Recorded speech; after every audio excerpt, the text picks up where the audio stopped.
مشاهدي قناة ميديا نيوز، مرحبا بكم في عدد جديد من برنامج رأي في الحدث. عالم الدولة الجزائرية من رسمته وتفننت فيه أرواح أكثر من 1.5 مليون شهيد، تتطاول عليه اليوم أيادي مغربية متسخة عشية الاحتفال بذكرى أول نوفمبر المجيدة.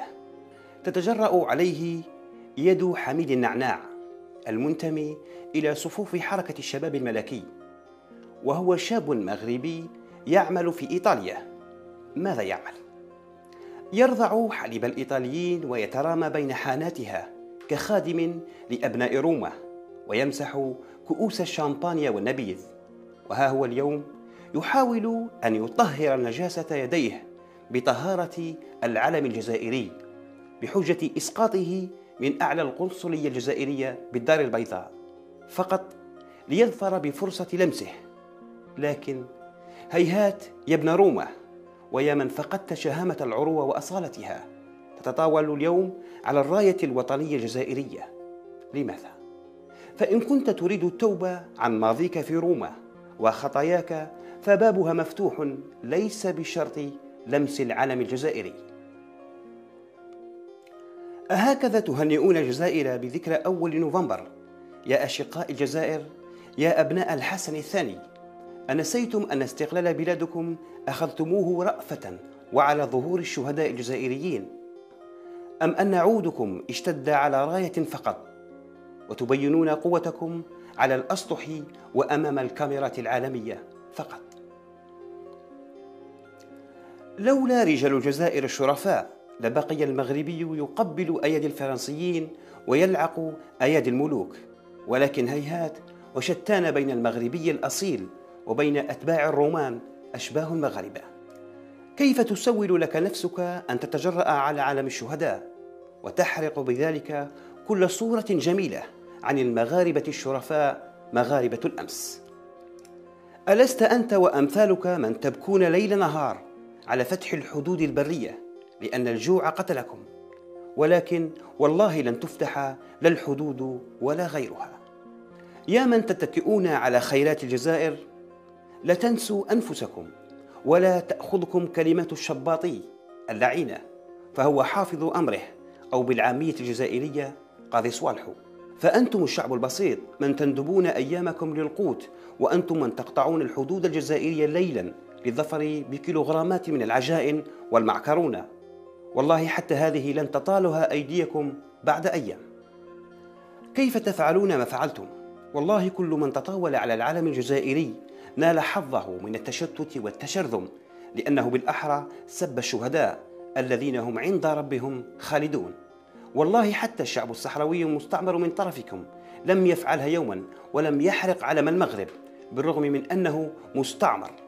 بل هذا دليل على أن الشعب الصحراوي يعرف الأصول، ليس مثل القردة التي تسلقت الجدار الأبيض للقنصلية الجزائرية وأسقطت علم الدولة الجزائرية، سيدة المغرب وسيدة العرب. أفيقوا، يمكنكم التوبة قبل فوات الأوان، لأن السكوت الجزائر ليس بالسهل، وكل من تطاول على بلد الشهداء ضاعت أيامهم وأحرق مستقبلهم. فلا تلعبوا، لأن الحق يعلو ولا يعلى عليه.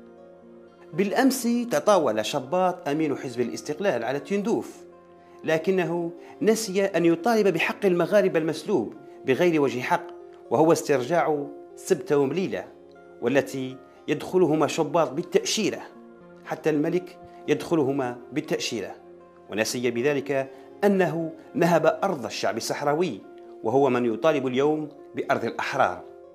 يا شباط، أوجد لنفسك مكانا في المغرب قبل أن تتكلم عن تندوف، وقبل أن تأخذك أحلامك بعيدا. هل تريدون إعادة سيناريو الستينات عندما دخلتم وبجيوشكم إلى بيوتكم خوفا من جنود محمد شعباني والهواري بومدين، أم أن هناك من يحرككم بالعصا كما تحرك الأفعى الميتة؟ رسالة إلى كل مغربي أصيل، لا تزال العروبة والشهامة تعتليه. يجب أن تذكر من ذهب عقله أنه يلعب على ظهر الأسد، وأن للتاريخ رجال ورجال الجزائر كتبوا التاريخ. نحن أرفع من أن نسقط علم دولة ذات سيادة، فأنتم أسقطتم علم الجزائر ونسيتم علم إسرائيل التي تستبيح عرضكم وتقتل إخوتكم في فلسطين والعالم العربي.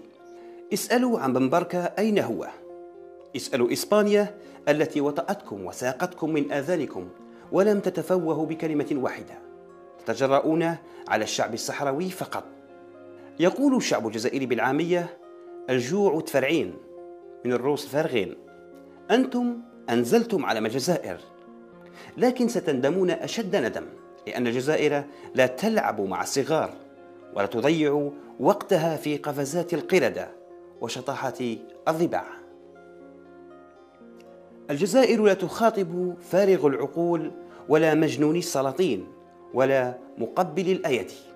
الجزائر تترفع عن كل دنيء، فموتوا بغيظكم، والأجدر بكم إسقاط علم إسرائيل التي تجوعكم، لا علم الجزائر التي تضعكم تحت جناحها وتؤكلكم وتغض بصرها عن ما يدخل إليكم من نعم وقوت عبر الحدود التي تبكون كل ثانية على فتحها.